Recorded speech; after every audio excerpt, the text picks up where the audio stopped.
Hi, everyone. Thanks for tuning back in to another episode of It's Messy, but It's So Good.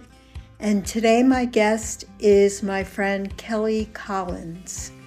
And Kelly and I go back to Orange County, the Hudson Valley, New York. And Kelly moved with her husband out to Hawaii, to the Big Island, about 5 years ago. She's an educator and turned homesteader who founded Hopeful Roots, which is her company. And she has a master's degree in education and certifications in permaculture and biodynamic farming. And her goal and intention is to help clients grow food and create edible landscapes and food independence, looking at things more holistically, where she advocates for nourishing our bodies, minds, and spirits.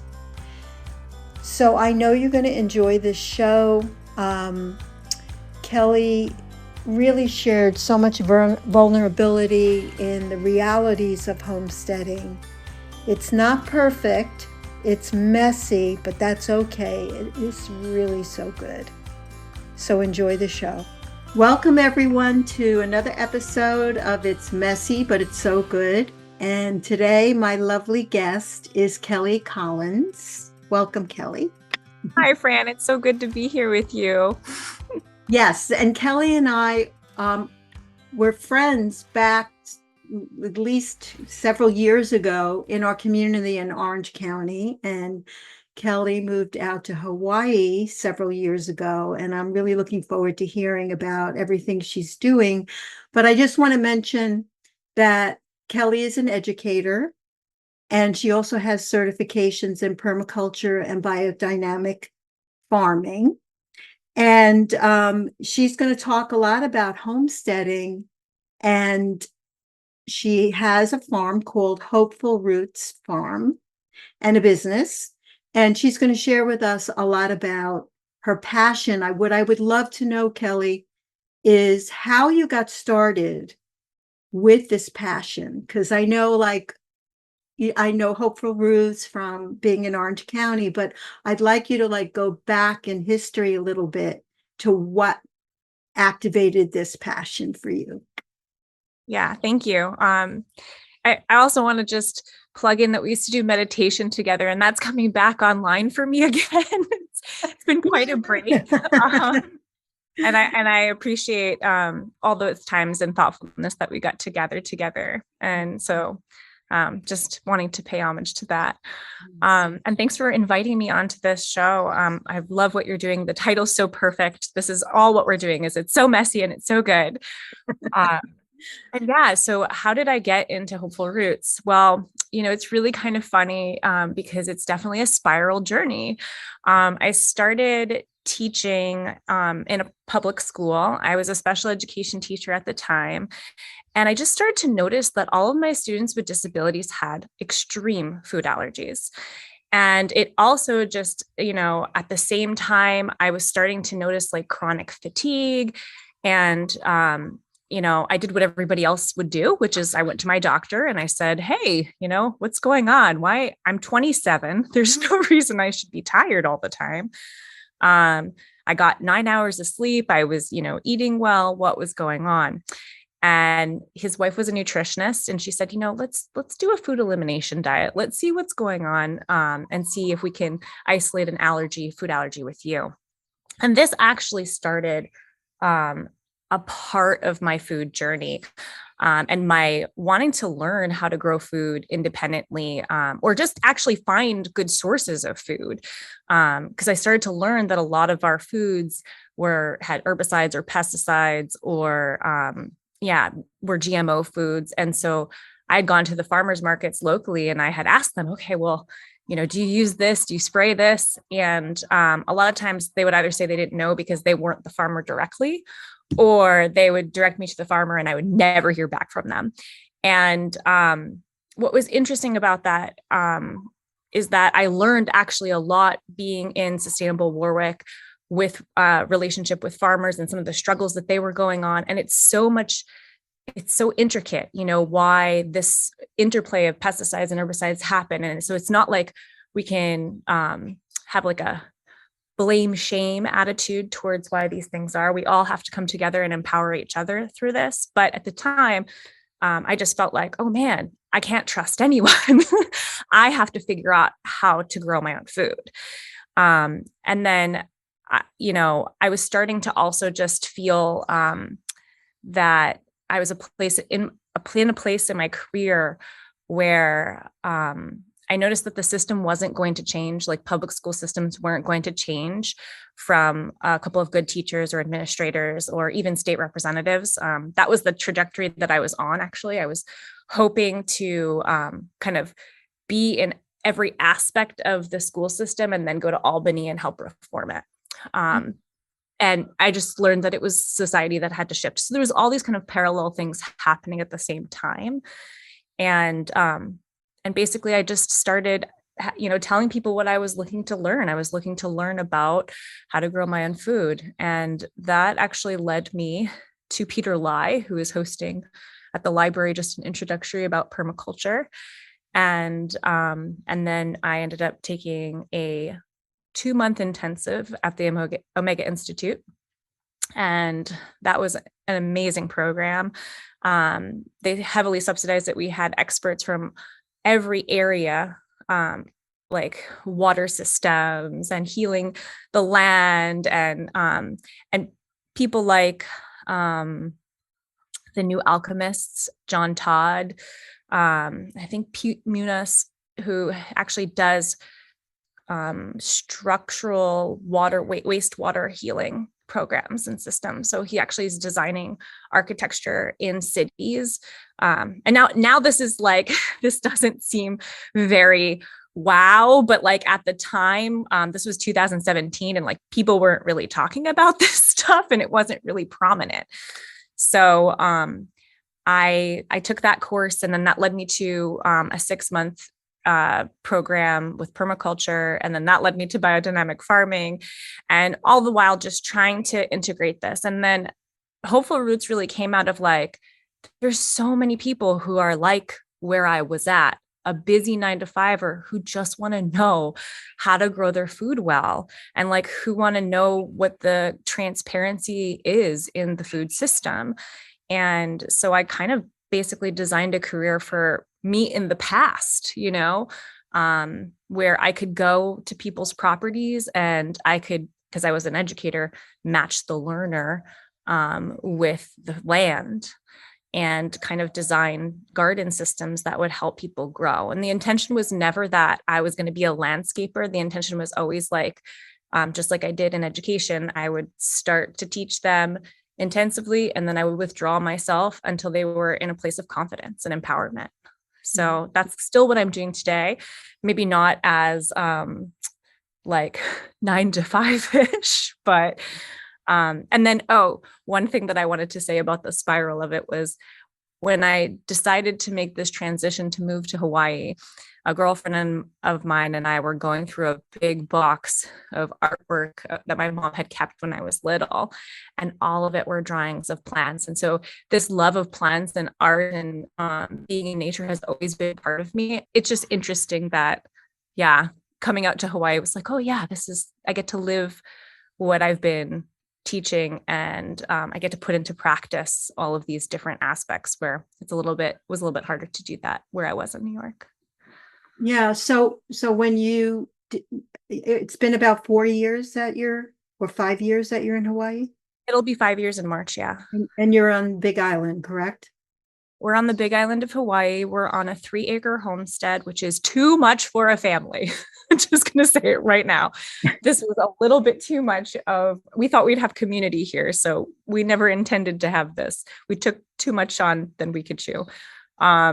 But yeah, we have a 3-acre homestead. We have about 20 chickens, 3 ducks, 1 sheep, cats, dog. At one point we had pigs. And that's a whole conversation and process to get full circle with them.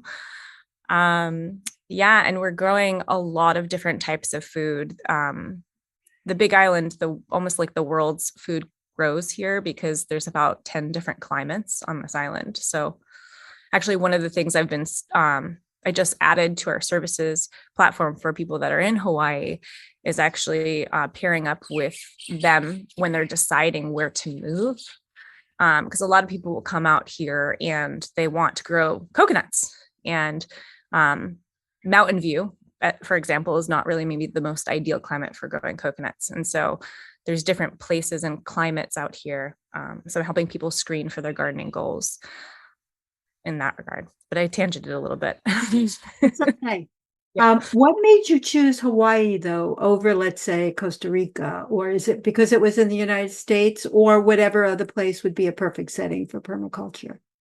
Yeah. So my partner, who is also very into permaculture, that's kind of how we met, fell in love.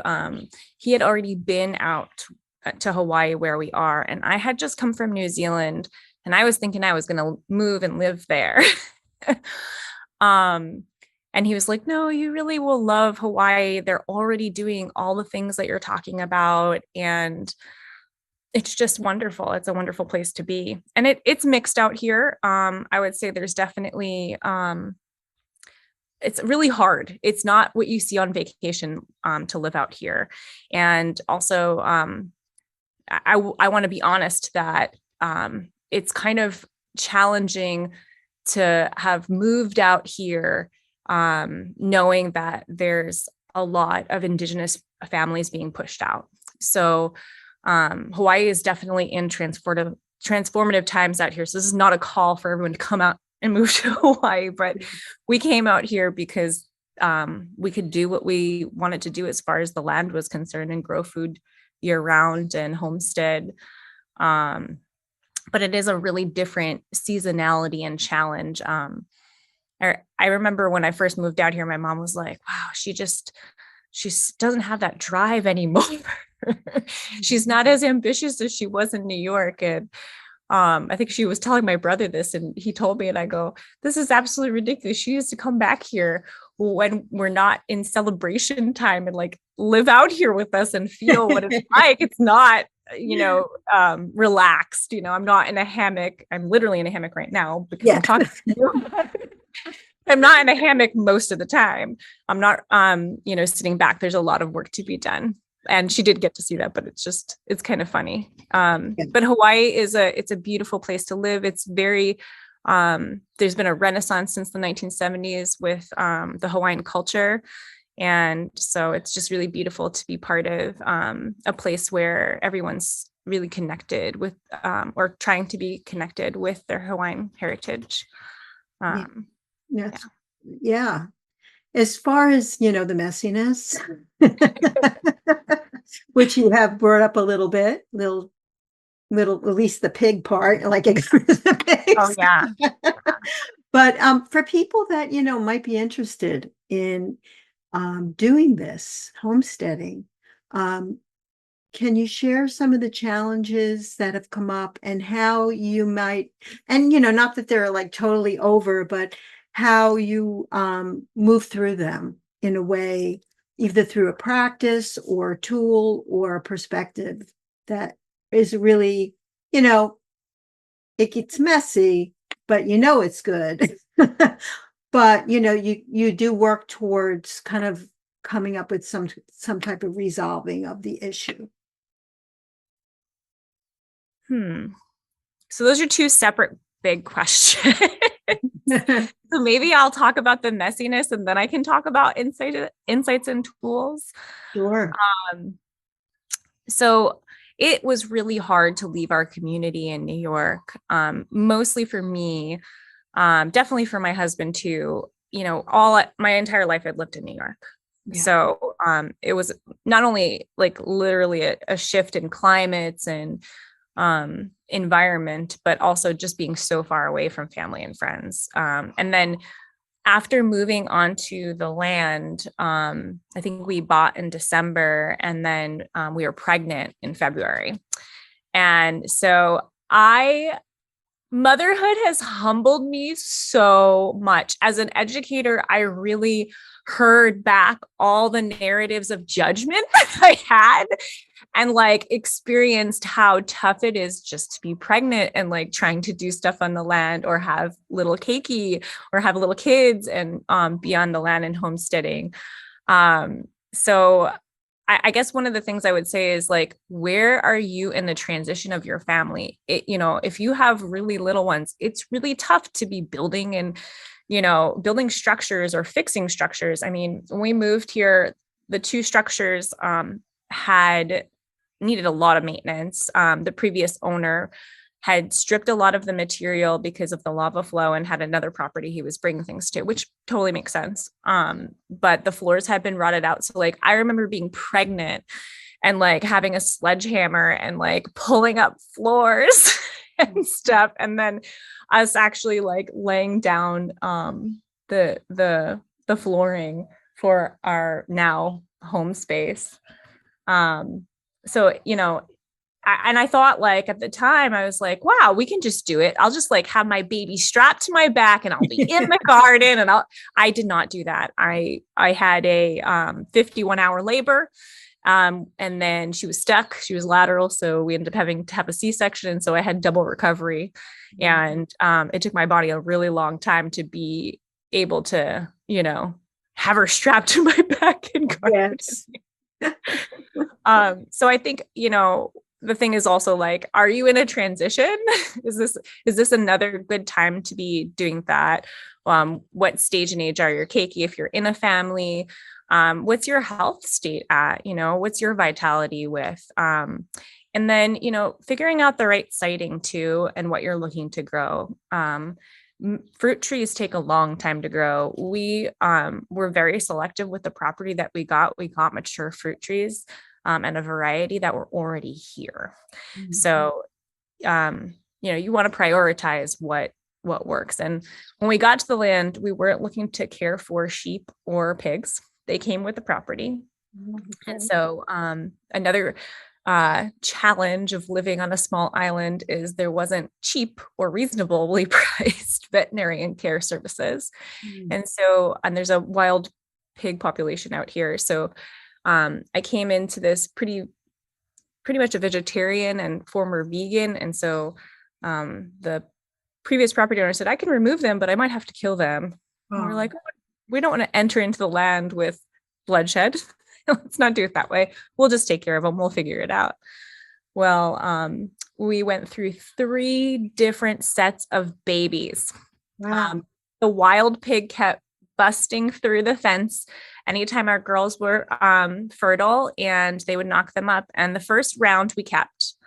Jazzy and Bebop we kept. And that was really special because they actually were born around the same time that I became pregnant. So I have a very emotional attachment to those pigs, even though we have gone through the process now of letting them go. But yeah, that took us a long time to decide. We went through having to rehome 19 piglets in a place where people don't want pigs. So it took us a couple of years to come to the decision that we would eventually harvest our pigs for meat. Mm-hmm. But we did a lot of honoring, and it took us a long time. So I think another thing that might be a recommendation for people is like, you have to honor what your spiritual practices are, and also what feels like it's in good alignment, and take the time that you need before you're ready to do that. I only did one pig, my favorite pig, and it was a hard process. It was hard. It was a hard experience to do, but it also was so full circle for me because I grew up eating meat and I never actually saw how it was like done. And yeah, I just feel like we did it in a place of ownership, and it made me realize a lot of different things, but I won't sidetrack too much. No, that's okay. Yeah.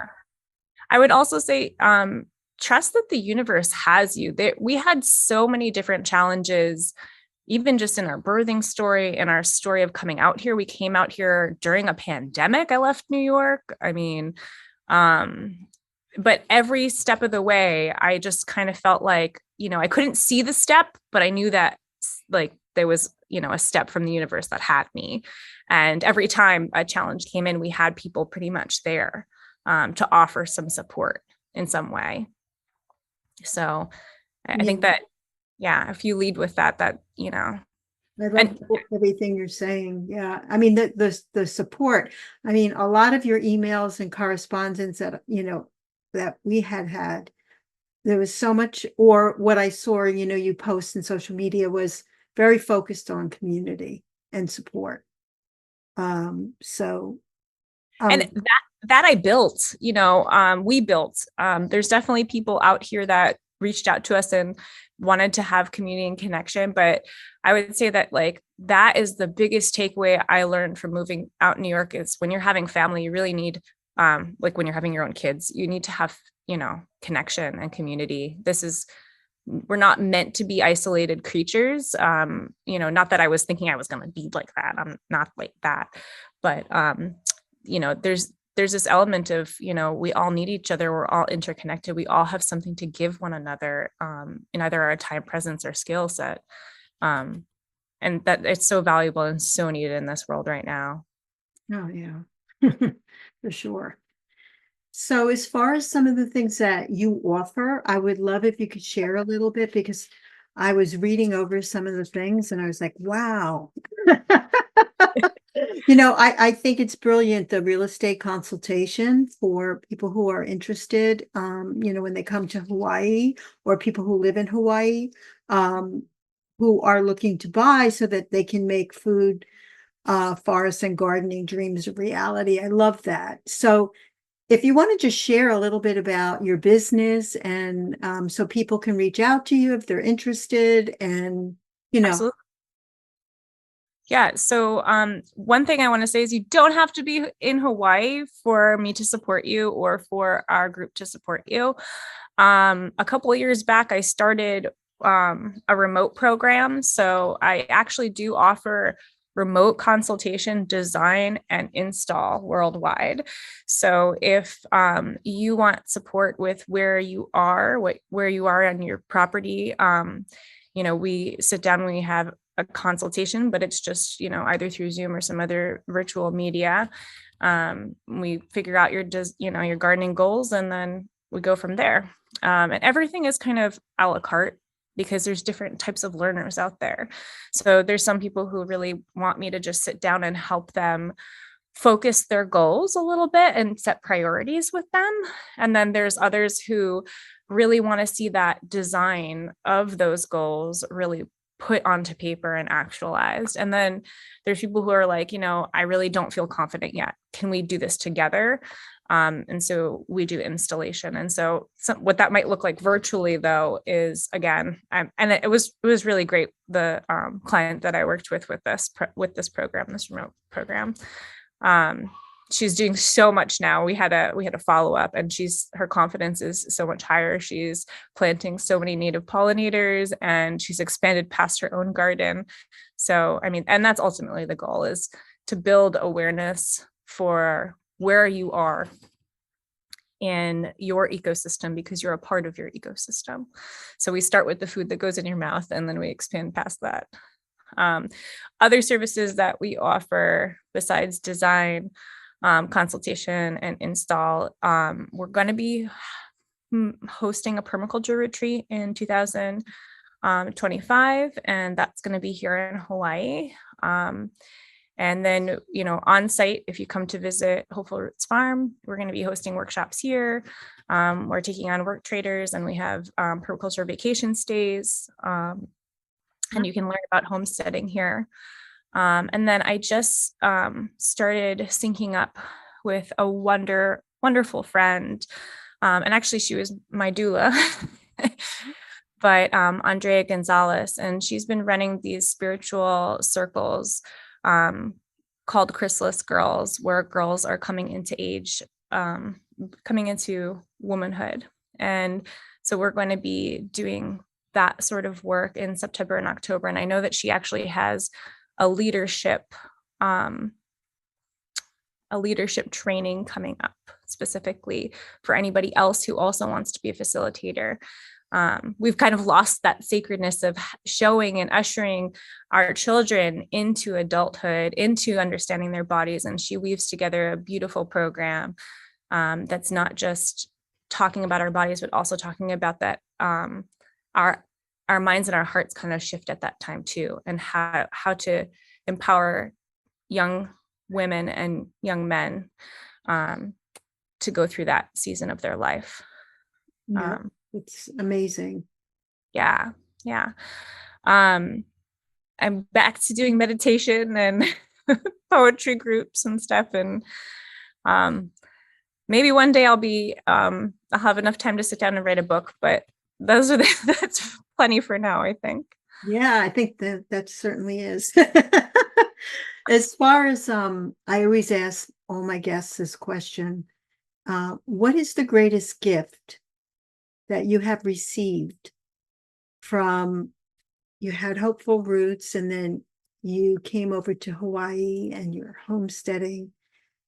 And of course, there's so many other changes. You got married, you had a child and so forth. But in terms of, what you're doing right now, even though there's messiness, what's the biggest gift or gifts that you can see in your life right now?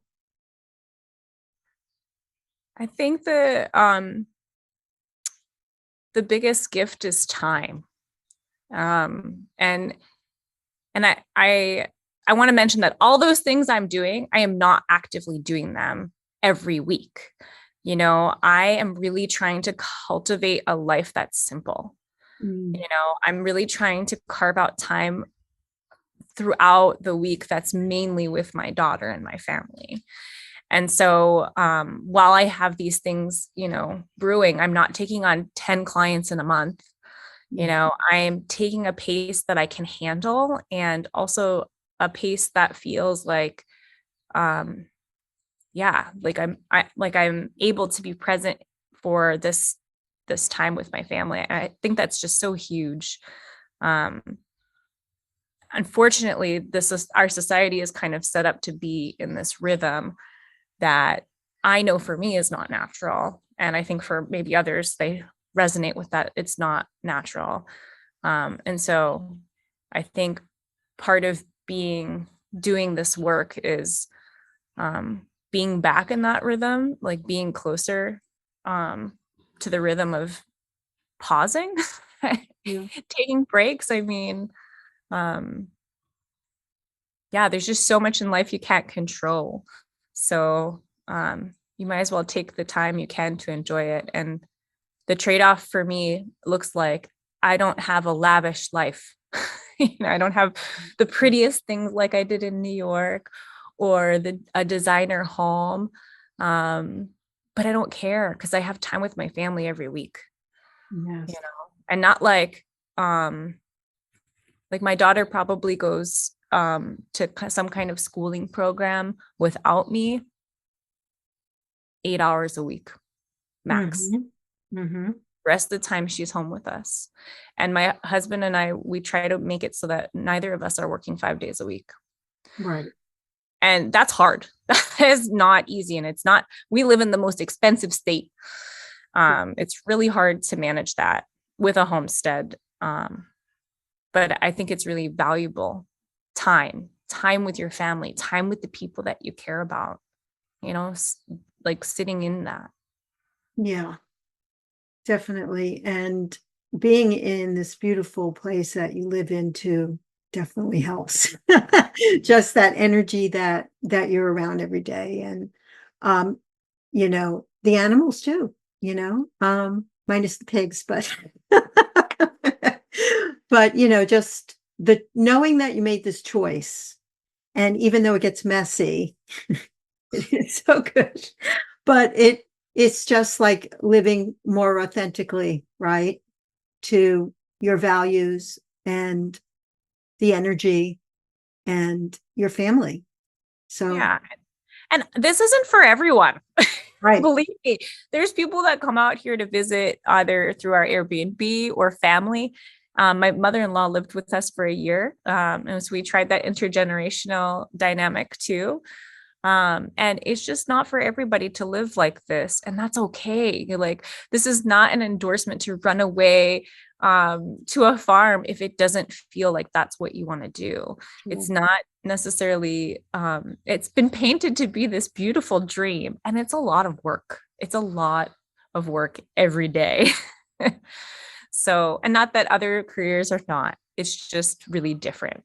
Yeah. So, yeah, on many levels, right? Very physical, and you're creating your own path, and that's always, the unknown. yeah. And just, but at the same time, I can feel, and, it's very soul driven.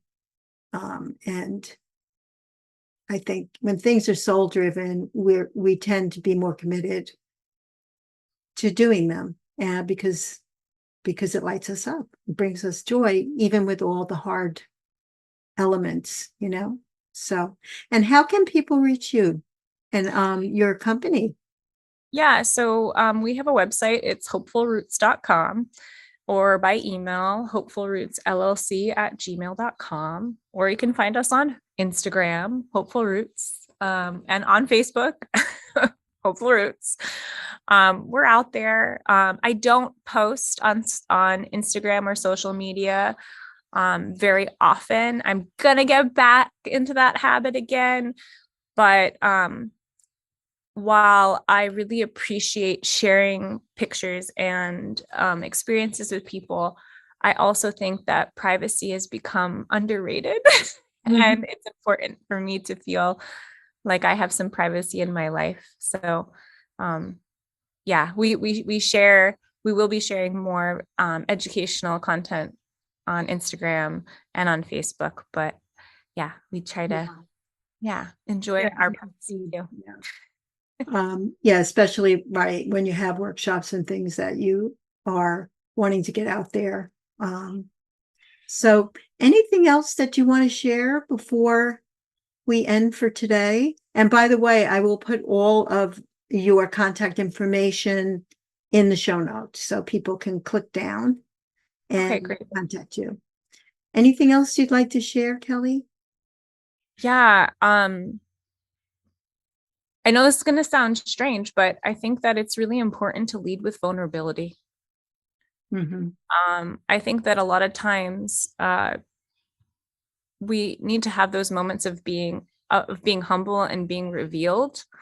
And it's that when we're in those vulnerable places that people really can see who we are.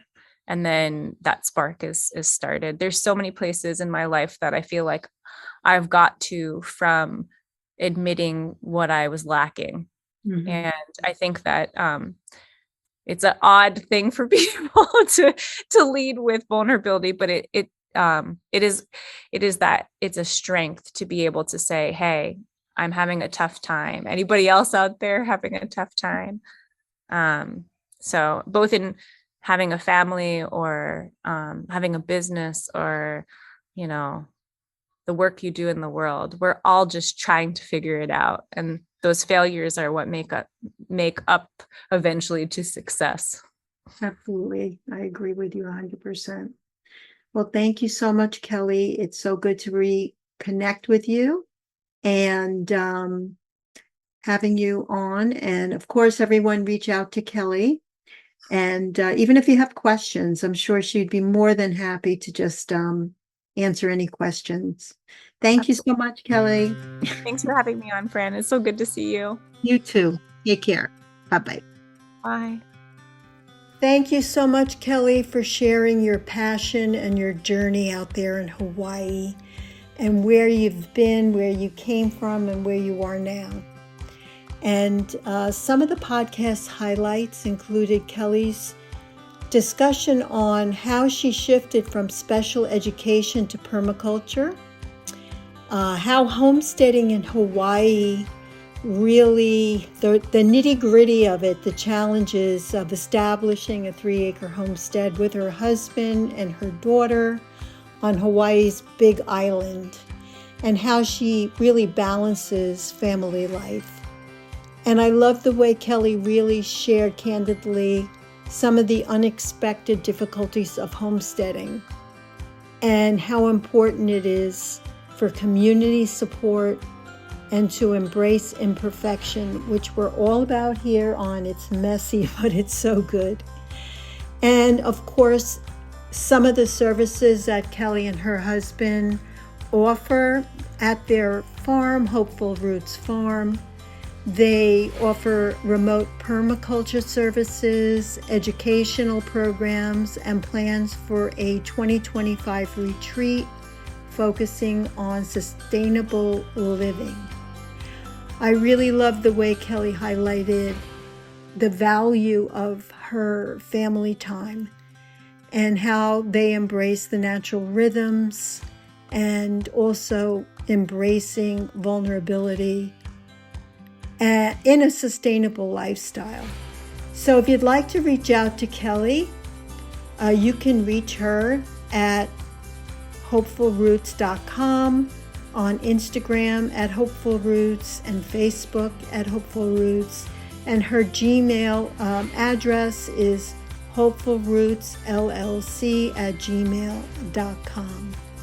So if you're interested in homesteading anywhere in the world, if you're interested in a consultation for design on your property worldwide, this is the person to contact.